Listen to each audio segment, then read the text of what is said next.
Bismillahirrahmanirrahim. Assalamu alaikum. I welcome you all to the third lecture of control system. My name is Engineer Jafar Ali and I am your instructor for this course. Let's start with the recapitulation of the previous lecture. In the previous lecture, we have studied about mathematical modeling of a physical system. We have we have taken different physical system, electrical and mechanical, and we have studied that how we can model them mathematically using different tools. One of tools that we discussed was differential equations. We discussed that how differential equations is beneficially for us while using that differential equations we can actually predict the system or the process in future.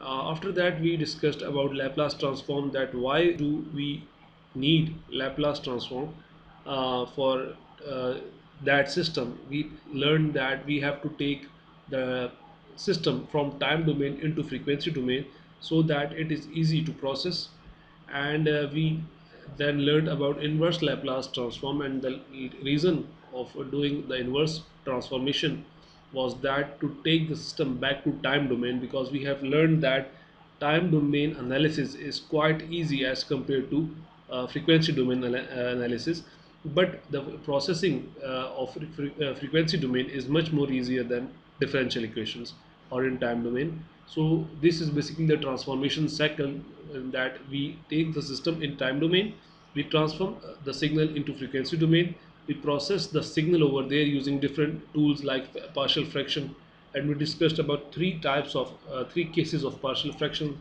in the last video.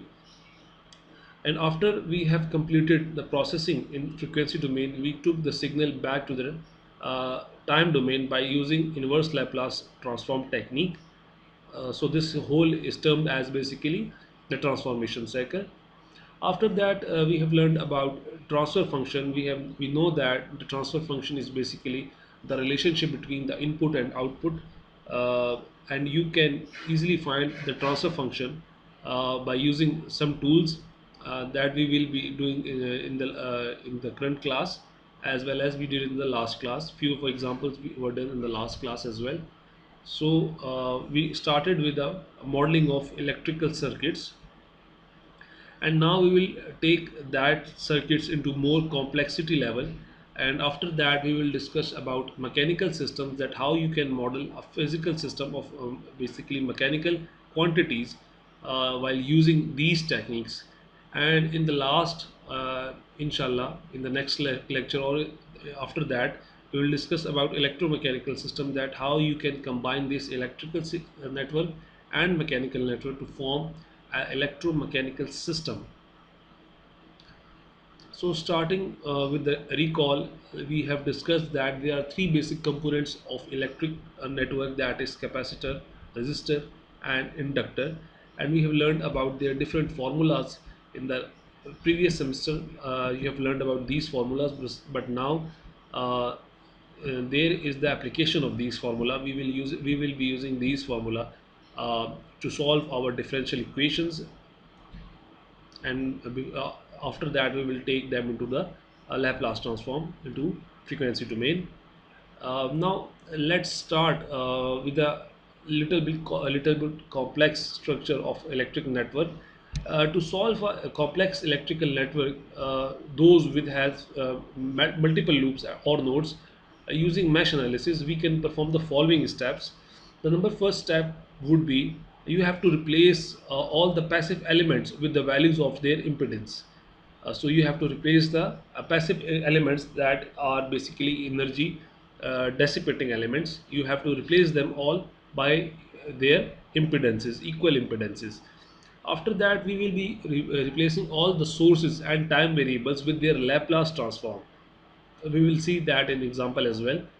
And the third step is going to be we will be assuming a transform current and a current direction in each mesh. And after that, it will be very easy to apply Kirchhoff's voltage law KVL around each mesh or a loop.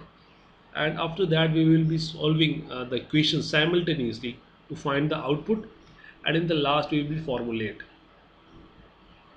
Now taking an example of a complex mesh network, you can see that this circuit has two basically loops and two resistors R1 and R2, and inductor is shared between both of these resistors, and we have a battery source over here. You can see that this is the battery source which is attached to the first loop or first mesh, and the output of this circuit is basically the output across the voltage across the capacitor. So this will be your output. So now if someone asks you to find the transfer function, and what is transfer function, he has given you that I want the input to be V of s, because you have given the input voltage V of s, but the output should be the current in the capacitor should be the output. The output becomes I2 of s. So the transfer function basically is equal to I2 of s divided by V of s.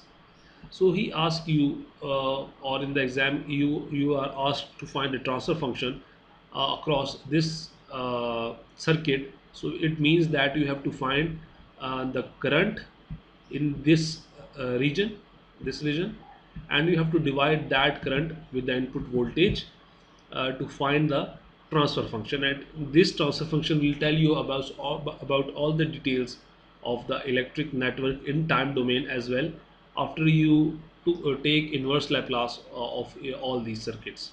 So we will start with very basic. First of all, the first step is to convert the network into the Laplace transform for their impedances, assuming zero initial conditions. I have told you in the previous lecture that assuming zero initial condition is very much necessary, because it will give you accurate output at in the future.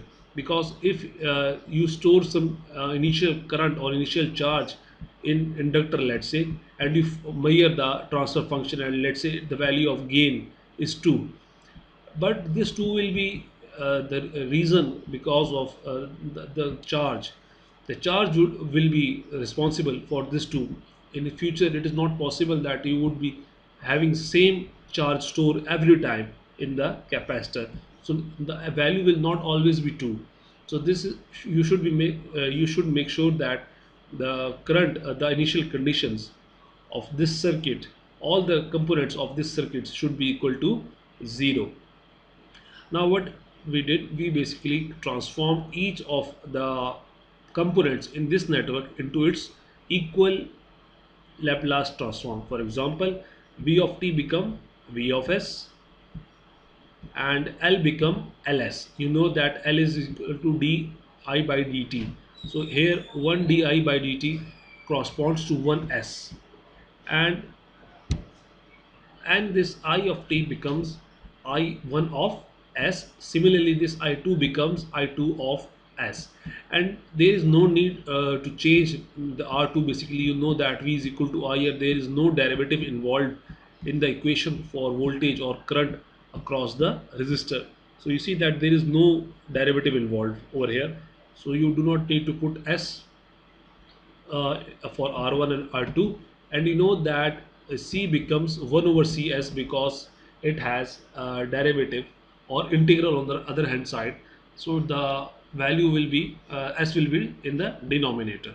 So S will become 1 over S in time domain. The C will become actually 1 over Cs in the frequency domain.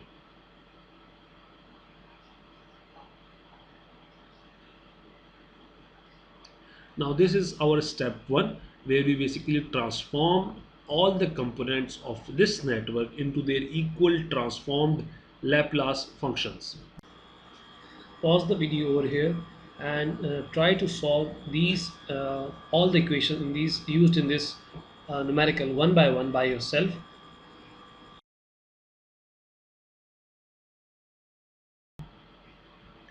Now coming towards the step 2, we basically what we are doing in this step, basically we are using KVL and writing the equation for these loops, for both of these loops.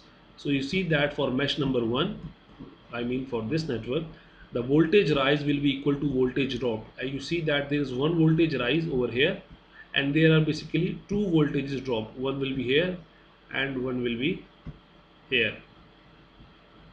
So you see there is basically one rise, that is V of s, and there will be one drop, two drops. One will be across uh, R1 and one will be across L of S. But this L of S is basically shared path. It means that from this side I1 will be coming, I1, and from this side, from the bottom side, I2 will be coming. So the net effect for this component for mesh 1 will be actually equal to I1 minus I2 into IS. Means you have to put one step over here, and that is basically L of S. It will be common, and the current will be actually the difference between both of these currents, I1 will minus I2. And after that you open this circuit, you basically multiply this Ls by I1, so it become Ls I1 and plus minus minus Ls I2. So this is basically the equation which is come from, which has come from, which came from this mesh. Now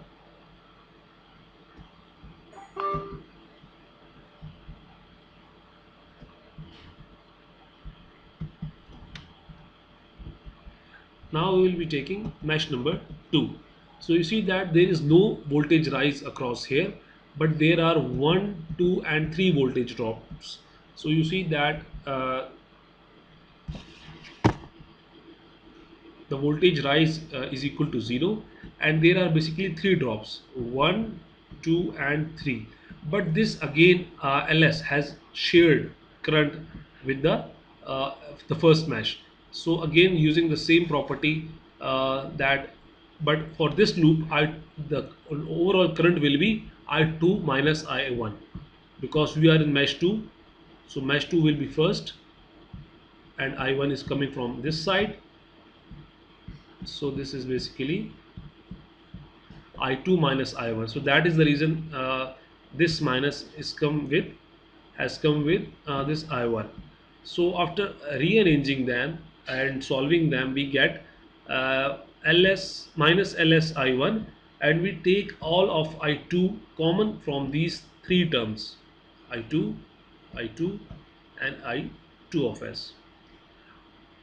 We take common, and the remaining components will be mentioned over here. So the remaining components are Ls plus R2 plus 1 over Cs. So here comes the second equation of your network. This is the equation for mesh number 2, and this was your equation for mesh number 1. Now it is very easy to solve these equations by using any methodology. If you want to use substitution method, if you want to use simultaneously method where you solve the equation simultaneously, what I am doing here is I am using matrices actually to solve these two equations to find the value of I2 and I1 as well. If you want to find the value of I1, you can do as well. If you want to find the value of I1, you can do the same over here, but I2 I am doing I am trying to find I2 because the question has asked me to find the value of transfer function, and transfer function is basically I2 divided by V of S. So for that reason I need to find I2 of S instead of I1 of S. So basically I have written both these equations in matrix form. The first equation, you can see that the first equation R1 plus Ls minus Ls was multiplied by I1 and was equal to V of S, and the second equation, that was minus Ls into I1s plus Ls R2 plus 1 over Cs was multiplied by I2, and that was equal to 0. And now you see that this is your A matrix, this is your X matrix, that is unknown, and this is your B matrix. And you know that you can find the value of this unknown matrix by Cramer rule that you have learned in the previous semesters. Now you will be recalling that in here. So you know that if you want to find the value of I2, you have to create a determinant, and you have to replace this term with the second column actually, if you want to find the value of I2. And if you want to find the value of I1, you basically substitute this value with the first column. But now in this case, we have to substitute this V or S and 0 with the second column. So we have basically copied this first column as it is, and we have replaced the second column, that is minus ls plus r2 plus over cs, with v of s and 0. So you have basically we have determined, we have substituted the values in the determinant. Now what is this delta? This delta is basically the determinant of the matrix A, the original matrix A. And if you take the determinant of original matrix A, it becomes delta, and it is mentioned over here. You can see that if you take the determinant of the matrix A, you will be getting delta. And now it is very easy to solve. You can expand these with any of the row or column. If you want to find the determinant, you know that this is equal to basically row AD minus this term multiplied by 0 means 0, minus this term multiplied by this term, so minus and minus becomes plus, and you have left with ls into v of s, that is your numerator over here.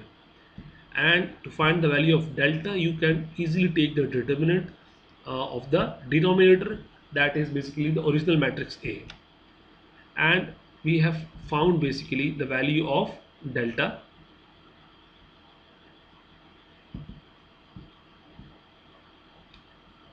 We are putting the value of I2 of s. Basically this g of s is our transfer function. We always represent our transfer function in the forward path is basically with g of s. This is our transfer function always in the forward path. So this is equal to, this was mentioned that we have to find the value of I2 divided by v of s. So we are actually putting the value of v of s over here. I2 of s, we know that I2 is equal to L of s ls into v of s divided by delta. This is the value of I2, and we are actually dividing it by the input, that is v of s. This v of s is over here, and this v of s is divided by this v of s. So we are left with nothing but ls divided by delta. Now it is very easy. You find the value of delta, you put it over here, and you solve the equation. So this is your basically transfer function. You can find the delta by using the same methodology, AD minus BC. That was your matrix A. You have to multiply these terms AD, and after that you will minus that with the product of BC. If you want to find the determinant of any matrix, you can actually use this formula, AD minus BC. So by this we got the denominator, and after solving the denominator we can actually find the value of the transfer function g of s. So basically this is the value of g of s.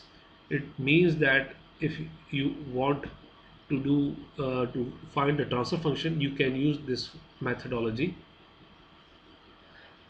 Now coming towards another very interesting example of this electric networks. There is another thing that is known as nodal analysis, and it is basically the same, but instead of using KVL we will be using KCL over here. You see that all other steps are approximately same, but the only difference, the major difference, is that it is basically nodal analysis. So we have to use current law, Kirchhoff's current law, instead of Kirchhoff's voltage law to find the transfer function. Now we are given with the same example, and it is the examiner or the book or the one who has asked you to find the transfer function has made it easy for you because he has converted the system for you in the question. So you see, you are given with the components that are already converted into S domain. So the first step will not be required over here, that is to convert all the components with its relevant or equivalent transfer function transformations. So what we are doing over here is basically we are applying directly KCL over here. You see that we have taken this node 1, and we are applying the KCL over here. So basically at this point, the voltage across V L of S minus V of S divided by R1 will be the current over here.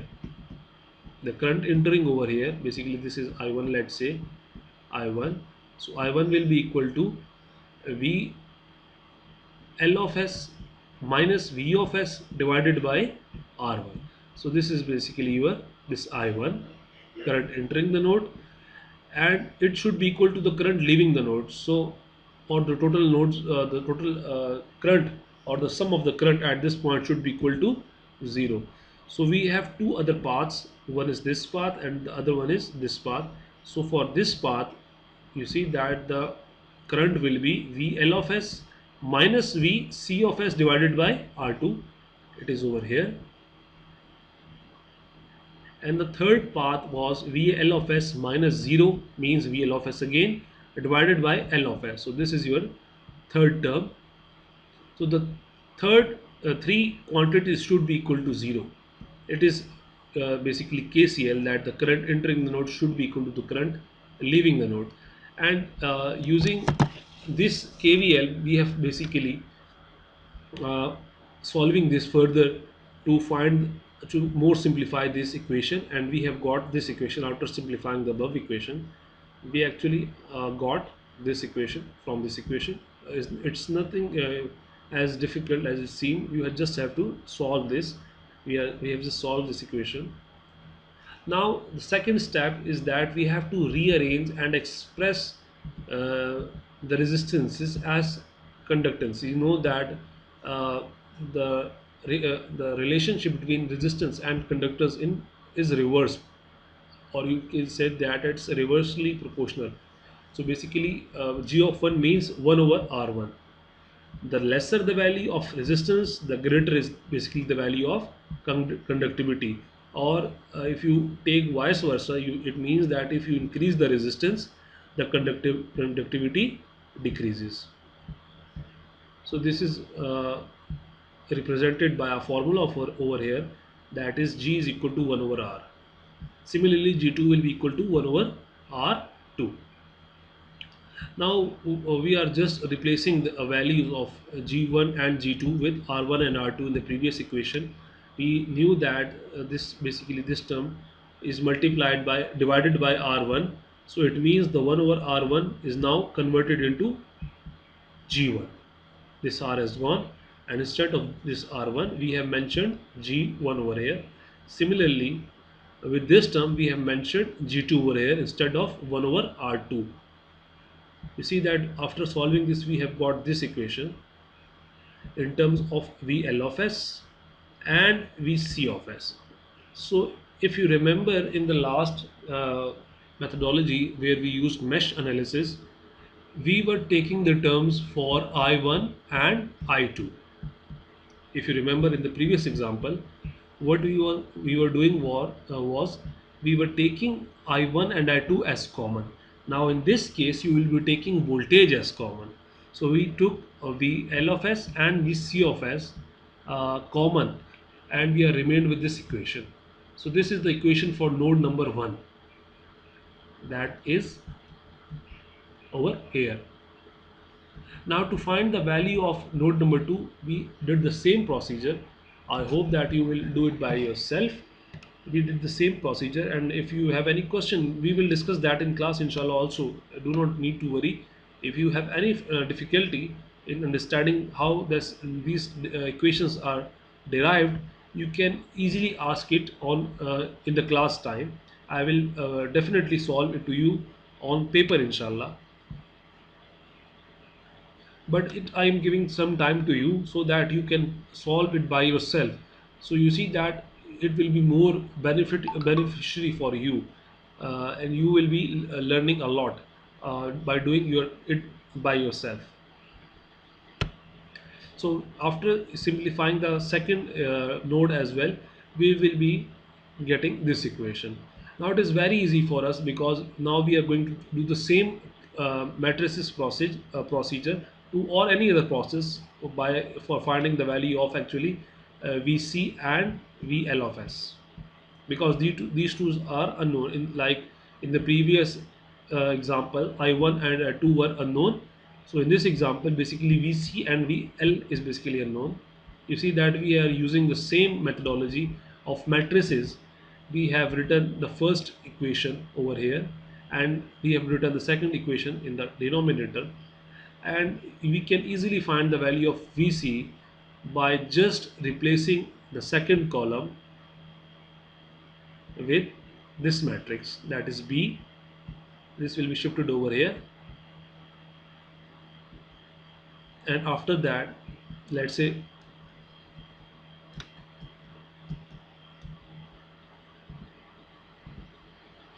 so this term will be coming over here in this area, and you have to divide it by delta. And what is delta? Delta is the determinant of this original matrix. Before substitution, you do not have to substitute to find the value of delta. Delta is basically the determinant of this original matrix, and this above term will be the modified version of the this matrix A, because you have shifted this thing over here to find the value of VC.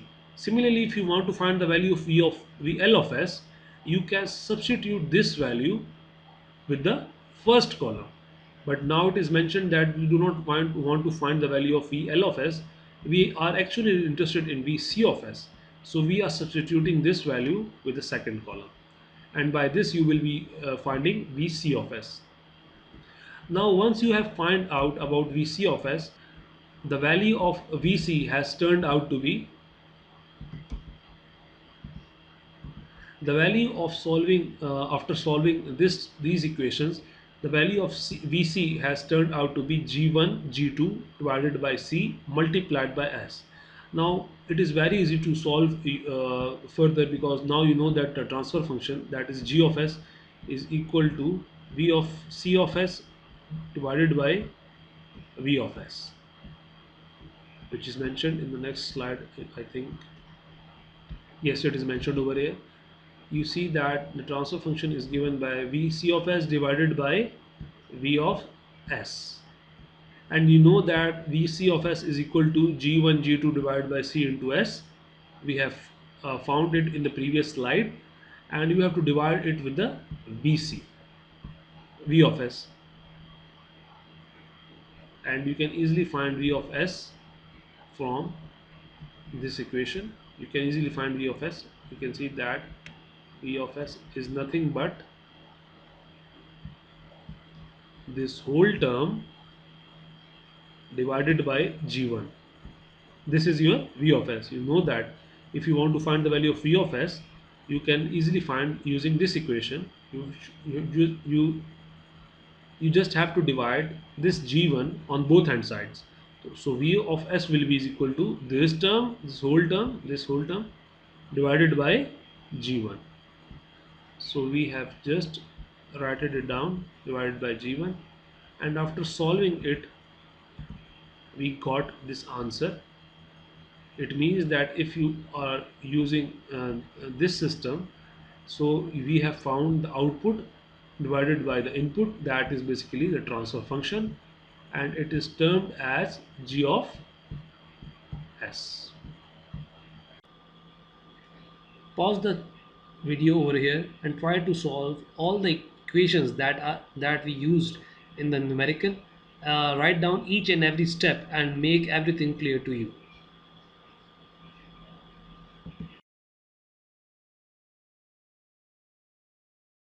So these two examples needs to be revised more and more, because in paper you will be seeing similar problems but with a modified version, so you have to be prepared for that.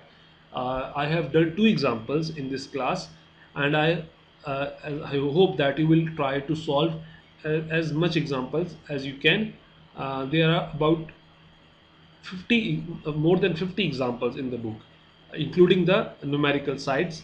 So if you want, I can provide you the solution of the book as well, but I want you to try it first before getting the actual solutions from the book. So it will be more clear to you that how we are using or we are playing with these two terms, that is mesh analysis and node analysis. I will recap all those these two problems or numericals. These are actually some problems that need to be focused. That is why I am limiting this lecture for a short time, because I want you to learn about these or to grip these areas very strongly, and because I want you to learn these two areas very much, because if you learn about these two area, you it will be much easier for you to work in the mechanical system and electromechanical systems in the coming classes, inshallah. So I wish you all the best. Do practice a lot. I will provide you the book and the solution on your portal. Go and visit your portal and find the book and solution and try to solve as much examples as you can. That's all for today. In the coming class, inshallah, we will be learning about mechanical systems, and there are two types of mechanical system as well, as we did in this scenario, that there was a mesh analysis and there was a node analysis. So in mechanical networks, there are also two types of mechanical networks. One is translational and the other one is rotational. So for that, I want you to be specialized in electrical networks first. That is why I am giving you a lot of time to revise these two kinds of electric circuits and their calculations, because in the coming classes it will be a much uh, interesting lecture, and I want you to learn more from these lectures. So if you face any difficulty, you can easily contact me. You can reach me by my email, or you can put your questions and queries on the portal as well. I hope to see you in the class. Be prepared for the quiz as well. Thank you very much. Allah Hafiz.